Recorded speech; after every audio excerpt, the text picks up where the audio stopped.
Hey guys, welcome back to the page. Thank you so much for being here today. If you are new, my name is Sarah. I'm a Christian life coach and a content creator. And if you're not new, then welcome back. Thank you for being here, for your support. And if you've been following for a long time, then thank you for being a part of the journey.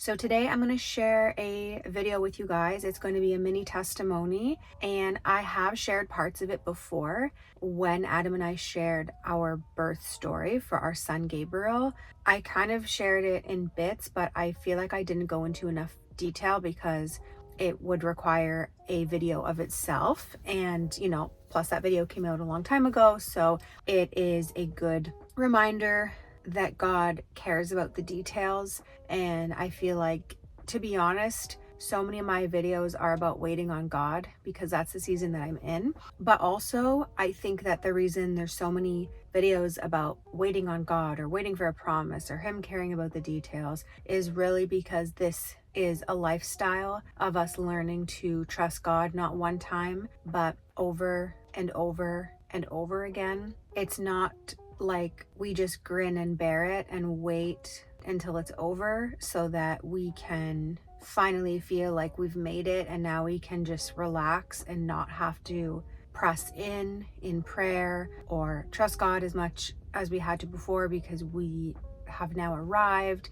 And so, yeah, this is something that God has actually been speaking to me a lot about lately, but that is not the topic for today. The topic is going to be how the Lord gave us our son's name, Gabriel, and why it is, like, obviously you'll hear the story and see that it is a testimony. We waited a very long time. Gabriel did not receive his name until 2.5 weeks after he was born. Anyway, so let's get into the video. Okay, actually, before we get into it, one thing I just wanted to say is that right now I am parked in this church parking lot that 5 years ago, so in 2020, I used to always come to this specific church parking lot. I think it was 2019 and 2020. I would always drive here. I would bring my coffee with me, my Bible, and this is where I spoke to the Lord. And this is where I sat and I contended and prayed for the Lord to bring me my husband and just so many things. And so this is the first time that I've been back since for those of you who don't know, I moved from Vancouver to the Toronto area, and now I am back and it feels so,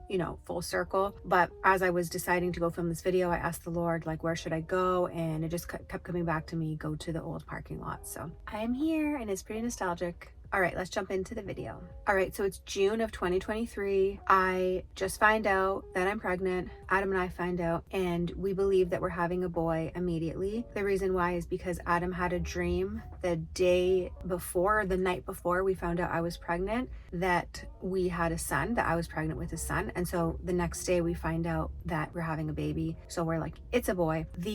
So we took, one of those tests. We took just the regular tests. And then on the Sunday, the next day, we took the test that says like pregnant, not pregnant. And we felt like that was like the ultimate test. So we took that on the Sunday. And on that day, I remember Adam and I were sitting by the water in Vancouver and we chose a name for our son. We actually went through a baby list. So how most girls have a baby list, maybe guys have it as well, baby name list. And so we went through all of the names. I have tons of names, and on the list there actually was the name Gabriel, just because I liked that name generally.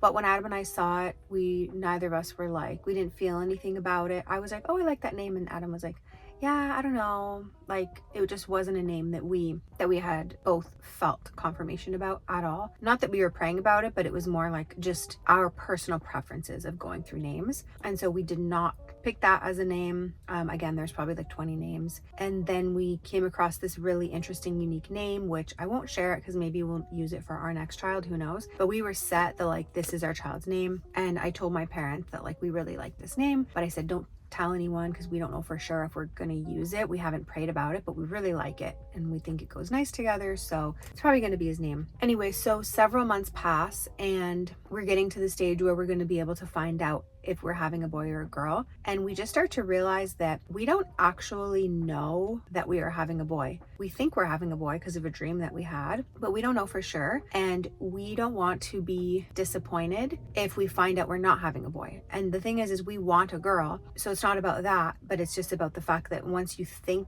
you are having a certain gender, you get set on that gender. You start dreaming, you start naming them, and then you feel like you've now lost that boy because you were dreaming of your boy. So we were like, you know what, we need to just put this down and surrender it to God, because we could be having a girl and we don't know for sure. Then we find out that we are having a boy. Once we found out we were having a boy, we no longer felt like that was his name. We were like, I don't know, we just didn't feel like that was his name. So that was from end of August or beginning of September, and then this takes us all the way to the end of January. So that whole time we never had a name for Gabriel. We kept praying and asking the Lord to give us a name. We went over many different baby names. We would sometimes hear a name and say, oh, I like that one, that sounds good, but we never found the name. Like, it just did not feel like, we did not have peace about it. So even though we didn't have the name yet, there was one phrase that kept coming to us since the very beginning, and that was always Adam saying, this is my big strong boy that loves Jesus. And there was just this emphasis on strong boy. So I had an early baby shower, which was in October, and one of my friends said to me, oh, why don't you just name him something that means strong? And I thought that's a really good idea. So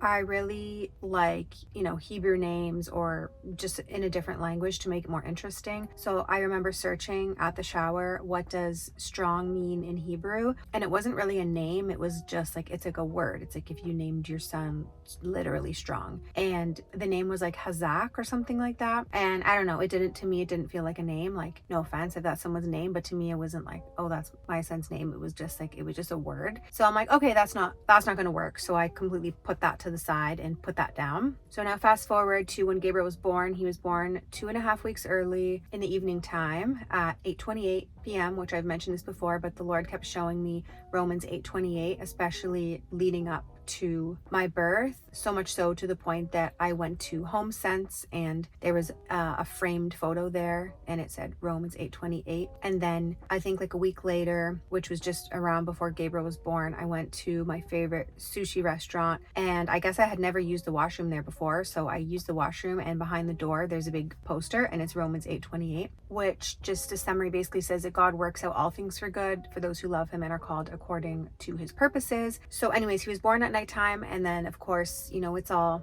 hectic. I don't think we were even thinking of a name at that time. We were just like trying to just process, because my birth happened really, really fast. So we're just processing everything. But something that's actually really significant about that, which I did briefly touch on in a video before, the birth story, is that initially, because I was going through such severe adrenal fatigue when I was pregnant with Gabriel, but specifically towards the end of the pregnancy, it was so bad and it was really scary. I honestly couldn't even stand up for like a minute. I had a stool for the shower, which if I took a shower, it would just like send me and I would be bedridden again. So I was like bedridden that whole time. And I know that I was referred to like a specialist, and a lot of the doctors, they were like worried about me personally and my ability to give birth just with like the strength in my body. I remember the specialist being like, oh, you have to start doing some like body weight exercises. And I was like, I don't think you understand. Like, I have been bedridden. I cannot stand out of bed, let alone do some sort of exercise, cannot walk around the apartment for more than 2 minutes. So that's not going to happen. So what I wanted to do, which I had mentioned this before, is I decided that I was going to book a C-section. Nothing wrong with doing that. Maybe in the future I'll have to do that. But I think my motives behind it were not right, because I wasn't prayerful about it. And I wanted to do it because I thought that would basically be my strength. Like, I won't be able to give birth in my strength, but if I schedule a C-section, I'm in control, and maybe it's a wise decision to do that. So that's what I wanted to do. And I actually clung really tightly to that decision, where I didn't leave any room to ask God if that's what he wanted. But then slowly God kind of worked on my heart, and I was convicted, and I felt like he was like, would you give that to me? Would you give the outcome of this birth to me? And immediately I was like, no, I will not. I'm not going to do that. This is what I plan to do, and this is what I need. I don't have a choice. But then very slowly I was like, okay, yeah, Lord, I trust you, and I will not book the C-section. But again, just an emphasis that that's not saying that God is against C-sections. It's that in my particular situation, I wasn't surrendering it to him. I know people who are so set on having a natural birth at home, and then they're so against medical intervention, and then sometimes they get humbled real quick when things don't go well, and then their birth story didn't go the way that they wanted to, and God was like, this was the best decision to have a C-section to save your child, etc., or for, you know, both of your well-being. So I put that to the side. Then I meet with the specialist, I don't know how long later, and that's when she's telling me like, oh, I'm really concerned about you in general. And she said, here's what we're going to do. We are going to give you an early epidural. Before that, we are going to give you the gravel injection and some kind of painkiller, some kind of strong painkiller. And she said, so that your birth is going to be basically you just resting the entire birth, because you're going to have the epidural early so you can like sleep in between. You can basically just have a restful birth. And then once we're able to, we'll just use the like a vacuum or forceps or whatever. I think she actually said vacuum to assist my son out. So there'll be no effort on my end, and I will not have to use any strength. So then again, I put my hope and my belief that this birth plan is going to be what's going to give me strength. However, my water broke at 1 p.m. and within 2 hours, I was like on the floor in my bathroom with such bad contractions and barely made it to the hospital in time. I was already at least 7 centimeters dilated. And by the time I got the epidural, I was already 10 centimeters and I was already pushing him out. So basically, there was no point in me getting an epidural. Maybe just it was for my sanity of feeling like I'm gonna get something. So it was something to look forward to. But by the time it kicked in, he was already coming out. So the next day, I was laying in the hospital bed and I can like still visualize it. It was the daytime and I can just like see what the ceiling looked like and everything. So I was sleeping, but I was like half in a dream state, and I could kind of like see myself almost like laying in the hospital bed. And Gabriel was, who didn't have his name yet, was in his little bassinet, whatever it's called, beside me in the hospital. Adam was sleeping, and I kept hearing in my dream that the C-section was not going to be your strength. The epidural was not going to be your strength. I am your strength. I was your strength to help you to give birth to Gabriel. I will be your strength to sustain you. I was your strength to sustain you during your pregnancy. I was your strength to sustain you to give birth. And I will be your strength to help you to care for Gabriel. So I just kept hearing, God is my strength. God is my strength. God is my strength. And then I just opened my eyes and I'm like, oh my gosh, what does that name mean? God is my strength. So I take my phone out and it was like in slow motion. I was typing. I'm like, what does this mean? What name means God is my strength?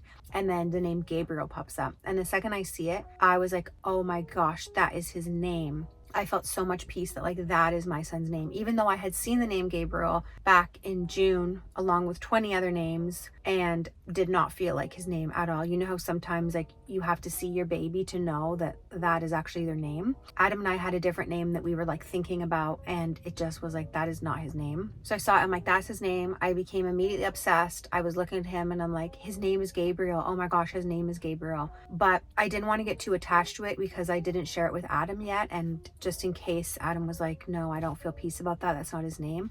So I was trying to surrender it to God and just be like, hey, I'll just give it to you. But it was very hard to surrender it and lay it down because I just felt so strongly that this was his name. I think that I shared the name with Adam maybe like a day later or something like that. And by like the end of the next day, I shared it with him because I just couldn't hold it in any longer. And I just told him to pray about it. And he just said like, okay, let's just pray. Like there's no pressure. We don't have to name him right away. So we didn't actually end up officially naming him until 2.5 weeks later, which I had like so many friends and family texting being like, does he have a name yet? What's his name? Have you named him yet? Even my mom came to visit us in Vancouver and went home without him having his name, which I really thought he would have it by then. And I guess that's because Adam and I were just waiting until someone, like we got further confirmation or something, even though like I felt strongly, but obviously my husband needs to be on the same page. But in the meantime, what was really interesting is that for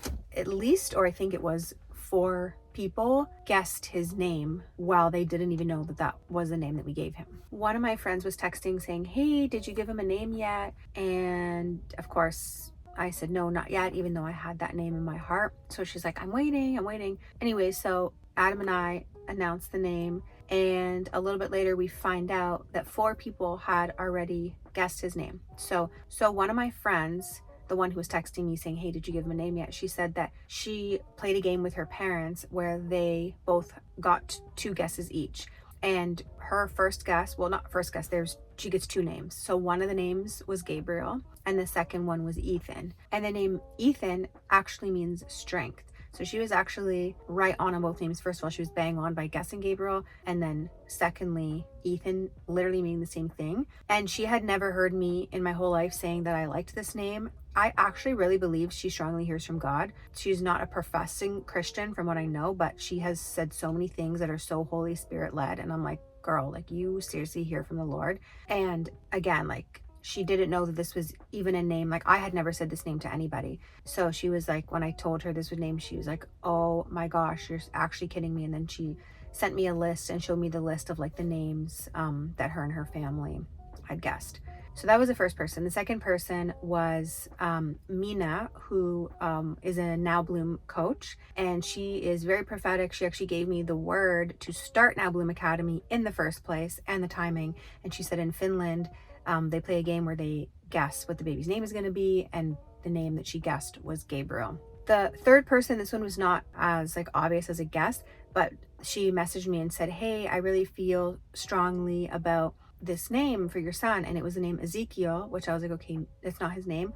But when I looked up the meaning of Ezekiel, it means God will strengthen. And then very lastly, there's a friend from our church who came to visit the first week that Gabriel was born. She came with her son and she asked if we had a name for him. We said no, that was it. We moved on. She visited him.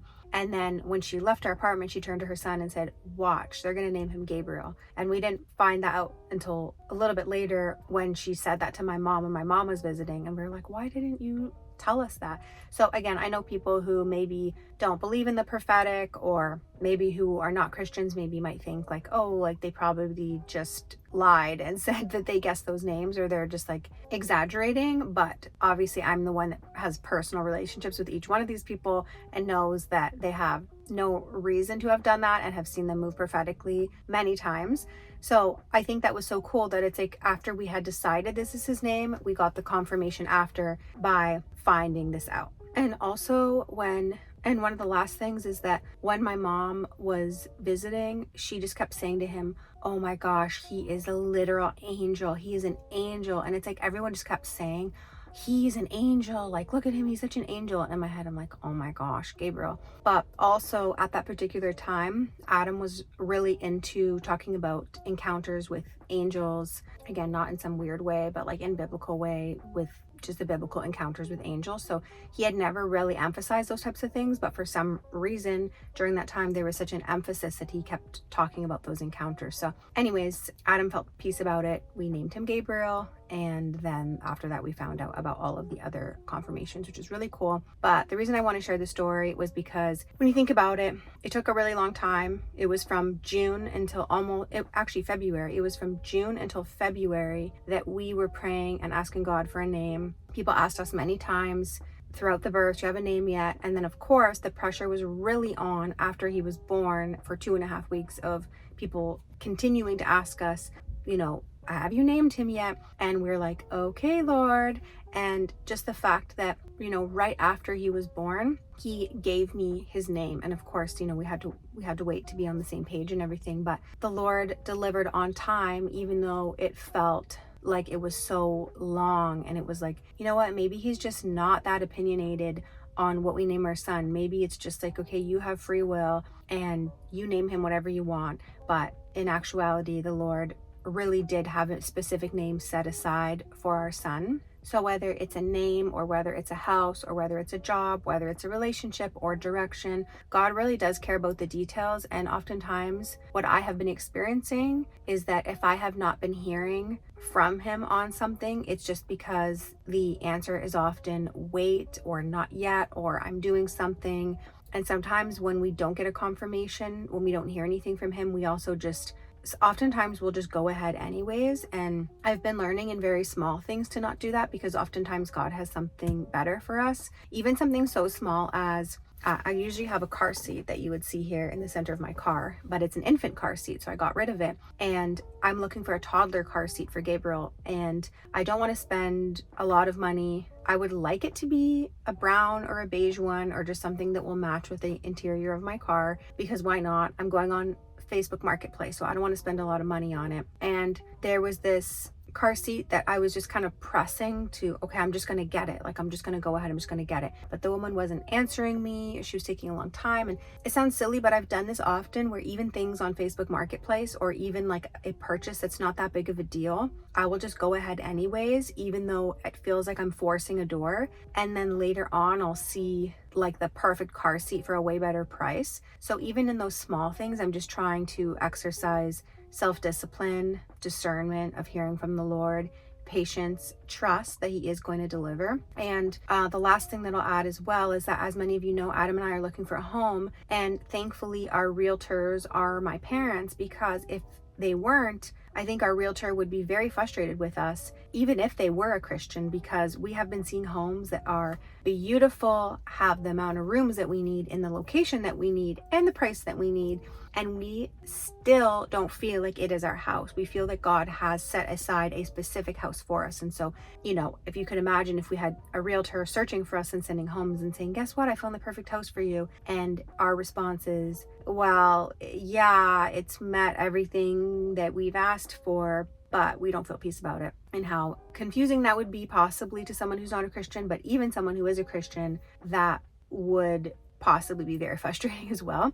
And so I just want to emphasize that it's okay to wait for God's best, and it's actually what we should be doing, is waiting for God's best. So yeah, I pray that this video encourages you today. If you've had a similar experience or something like that that you want to share, please comment it below. I've said before, but I've gone lower text, so I don't get back to all of my comments, but I do read all of my comments, and I do appreciate them. And I really do appreciate you guys being here and supporting the channel and being subscribers. And now, before you go, actually, I almost forgot to announce this, but just so that you know, live semesters for NowBloom Academy are now back. We are beginning our next live semester in September of 2025. I only do this twice a year, and I took a break this summer. So if you're interested in becoming a Christian life coach, or if you are in ministry, just looking to start your own business, you want to use these tools to help in your relationships, or just for yourself, or self-improvement, inner healing, things like this,